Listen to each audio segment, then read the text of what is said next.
Let's give him a warm round of applause as he comes up.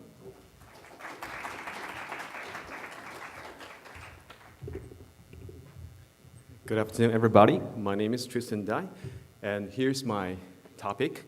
I will be talking about something about awareness. So for virtual reality, we need to be aware of your own eyes, your own body, and also the environment to give you a complete experience. So I'm going to talk a little bit more about ourselves. So like I said, we are the creator of Perception Neuron, which is a low-cost mocap system. It's like a little bit more than $1,000 for a very decent mocap system. And we are also the developer of MySwing, which is the biggest, digital mocap training system for like golf swing and baseball swing, different things. And we are also the producer, developer of Project Alice. So we have a booth over there. So if you didn't try that yet, please go. It's very good. So the company is Beijing-based, and we have right now we have 240 employees right now. Most of them are engineers. We have like 4 offices, one in Beijing, 140 people there, one in Shanghai, 50 people there, and we have 2 offices in the States, Phoenix and Miami. We have roughly 30 people there. So most of them are doing VR application, VR solution, systems, algorithms, different things, and I'm the CTO of the company, so this is about us. So let me talk a little bit about our ideas, our thoughts on virtual reality. So virtual reality, basically, it is the revolution to human-machine interaction. So when we discuss about VR, we should also discuss about how we interact with computer. So a long time before, we are using like keyboard, touch screen, even tape to interact with, a machine. But right now, we're using this kind of a new technology to give you a 360-degree of view, to give you ways to see your own hand, your own body, directly interact with the virtual worlds. So it's quite different. So what we have now is actually different platforms. We are talking about the console gaming, HTC Vive, Oculus Rift, PSVR. Those big names are doing that. A little bit crowded right now. And we have mobile VR. Everybody knows mobile VR might be the future. It could be even bigger than the console gaming. Should be bigger. All of us, at least I think most of us in this room will believe, just like the cell phone is taking over the market from the PC, mobile VR is the future, but it's about when. So for now, the experience of mobile VR is like the best experience from mobile VR we can get is Samsung Gear VR. So you have like 3-degree freedom tracking for head without any position tracking. You have a rendering power like 1/20th of that you can have by using a console. So it's basically not good enough. You don't have any interaction instead of the touchpad here. So mobile VR is not yet, but it will be very big in the future. But another topic I want to cover is about the B2B application, the commercial VR solution, which is what we are doing right now. Because for like the commercial application, you can afford more expensive equipment, so you can use better technology. You don't care about how many headsets are there on the market yet, because you don't have to have your headset. You just pay me like $20 and you can experience this. So commercial VR might be one of the things that you can do, or say probably the best thing you can do for now if you want to do some kind of business in virtual reality. So talking about no matter PC-based, mobile-based, or commercial VR, we are all require those things, visual awareness, body awareness, and environment awareness in different level.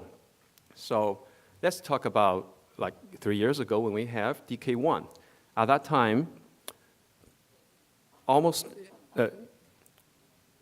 all things we have is a goggle and 3-degree freedom tracking. We only have orientation, no position tracking. So it is the basic visual awareness that a VR system can provide it to you. But let's talk about HTC Vive for now. We have a 6-degree freedom precise tracking for a headset, and also both of the hands, 2 controllers. So that's a much better visual awareness and also a little bit body awareness because you can at least estimate where is your hand. But you don't have any awareness to the environment yet, except for the virtual wall from by far the best solution, HTC Vive. So for Oculus, you have touch, probably later this year. You also have a small coverage to your headset. I mean, you can move your head to avoid the motion sickness. And also for PSVR, yes. So for any of those solutions, you will need the visual and body and environment awareness. Let's see those things one by one. First one, visual awareness. At least you need to have a relatively high resolution, low latency, better lower than 20 milliseconds before you have significant motion sickness. You need to be able to track your headset, at least 3-degree freedom, but better to have a 6-degree freedom. So I think for the future, probably the minimum requirement would be the 6-degree freedom tracking, even for mobile VR. For now, for mobile VR, you only have 3-degree freedom. You don't have the position, but for the future, probably we can use something like SLAM, like data fusion, to get some basic position tracking, inside-out position tracking for mobile VR. And you need at least 60 FPS, even for mobile VR. For the console-based or B2B solution, you need even higher tracking. Body awareness. So virtual reality, we are not just sit there and watch. We should be able to be part of it. In order to be part of it, we need to be aware your own body. So this comes to why we are doing this kind of body awareness. We do motion tracking systems. We use sensors and object cameras to capture the motion of your own body by wearing all those things and putting some cameras around you. This perception neuron. We are also using that for Project Alice, the thing we're demoing out there in the exhibition hall. We have a booth there. And about environment awareness, we are not talking about a small space like you can do by using a consumer-level VR solution like Oculus or HTC Vive. For Oculus or HTC Vive, we are talking about 3 meter by 3 meter or up to 5 meter by 5 meter living room scale. But for a better experience, we want more, we want bigger scale.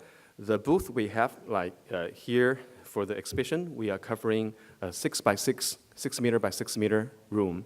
But the biggest experience space we've ever done before is 2,000 square meter. A relatively bigger space. And we use the inertial sensors, we use OptiTrack cameras combined together to give you awareness. We track the headset. We're using Oculus DK2 or HTC Vive headset, but we don't use Lighthouse system or Constellation system. We use our own tracking, our own hybrid tracking system. We track your own hand, your own body, and we track the physical objects. Here's the small demo video showing what we can do by using this, we call it environmental and body tracking system. Oh, there should be sound, some music, but you can see what I can see from my eyes. This is third-party view, and later I will switch to the first-person view. There's a GoPro on my headset, so you can see what is precisely the same as what I can see from the headset. I can reach objects, and I can see my own hand because my right hand is wearing a digital glove, and I can grab the basketball precisely because we use the tracking system to track everything. And that is my colleague in front of me wearing a bodysuit so I can see his body, and we can do throw and catch.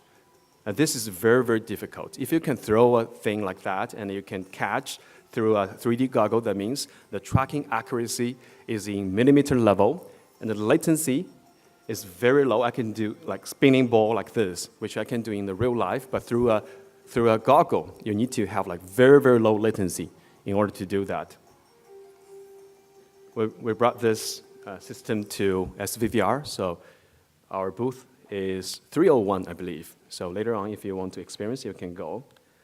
So this kind of thing, commercial solution, this is a commercial solution, B2B solution. This is not something you can buy for your home, for your children. to play games. This is for your work. This could be for large-scale gaming, theme park, experience space, and training system, industrial application, and some other like commercial application. So the B2B VR could be a very, very good business opportunity, like I said. Those are some numbers from Tractica. And this is the estimation for China. The growth every year for the next, I would say, 5 years could be this big. And this is for this year. We have some real numbers supporting that. Very big business before we can make money out of the consumer market. For this year, our estimation to the consumer level headsets on the market could be something around 2 million sets. Oculus Rift plus HTC Vive plus PSVR this year. But almost half of those are on the developer's hand, not the real client, not the real customer. But for commercial application, for B2B, we don't care how many sets are there. We can provide a total solution, the content, the hardware, everything. So we can use it for different application. Virtual reality is actually a story about curiosity, the curiosity of human being. We name our solution Project Alice because we love the story of Alice in Wonderland. So thank you very much. Thank you. Project Alice, Noitom. We are using a so-called hybrid tracking system. So we developed that by ourselves. As you can see, the demo video, we are only using 4 cameras, only four cameras for a 30 square meter room. The reason why we can use such less cameras to capture so accurately and without the occlusion problem, we can put like 6 people in this small room, gathering together, holding the controller, a lot of rigid bodies, because we do this hybrid tracking. Beside the markers on your headset and your controller and the physical objects, we put sensors onto that, which is the wireless IMU sensors. So we're using the IMU sensors fusion with the optic tracking data and to get a fluent data flow without occlusion problem, and even enhanced the data flow rate, the FPS of the data. So that is why we can do this kind of tracking with a very low latency, very low cost, please. Since you track so fast, I'm sorry. Are your sensors using Wi-Fi or something? We're using private protocol, 2.4G, our own protocol. We write the protocol ourselves because Wi-Fi, the latency is too big. UDP, TCP IP gives you additional 5 to 10 milliseconds. So we're using our private protocol. Yes, this gentleman, he must have some other questions. We have different suppliers. We have suppliers like OptiTrack, Vicon. We also have our own camera for a low-cost solution. So it's like computer. So we're using like typical optic tracking cameras.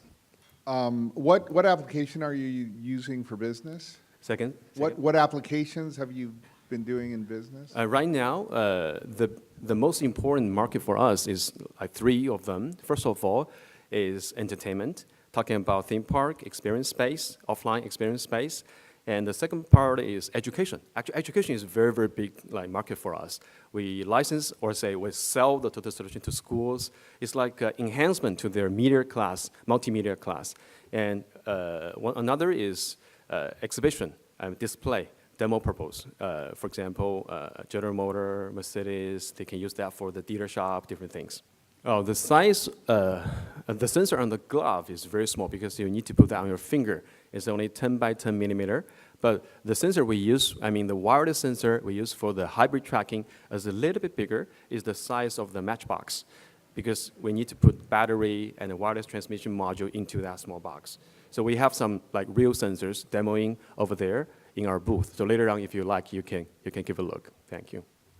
How many sensor trackers do you think you would need to not have the physical sensors on your body? How many cameras do you think you would need? You have 4 because you have the hybrid. Let me give you a simple example. The booth we're demoing today is a 30 square meter booth, and we are using 6 cameras in total, and we're using 10 sensors, 10 wireless sensors, because we're putting one sensor on each of the headset. We have 5 people, and each of the controller. So that's 10 sensor for 5 people because everyone has two things we need to track, one controller and one headset.